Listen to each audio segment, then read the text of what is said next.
Hello，又係我小婷啊！你係咪好多時越想學好多新嘅事物，同一時間做好多件事，又或者來者不拒，係咁做善事，係咁幫人，搞到自己好攰好攰。最近我去完一趟有小佛國之稱嘅泉州返嚟，個人放鬆咗好多，多咗時間靜落嚟，同自己個心傾偈。因為放慢咗，感應就更加強，聆聽自己由心發出嘅感受。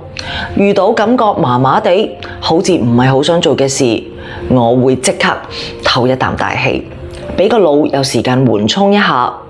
只要你唔立即回應，或者轉移話題、轉移目標，甚至掉頭走，經常俾自己靜一靜，享受獨處嘅時間，先至可以同你嘅心傾偈，隨心之所向。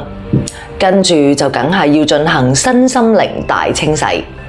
身體點樣清洗？大家都知道，梗係去做運動、出汗、排毒啦。心靈，我哋要清空嘅。人哋善意俾你嘅意見，當然可以聽，但係去到最後都係要問你自己想點。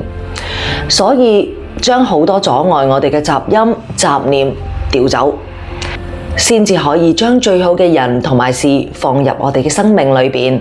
我都係啱啱步入修行之路，邊行邊進步。希望大家繼續互相支持，做最真實嘅自己。每次我嘅分享都希望能夠互相感染，令到大家有所得着。記住，從心出發，選擇自己嘅路，做自己嘅光，發光發熱。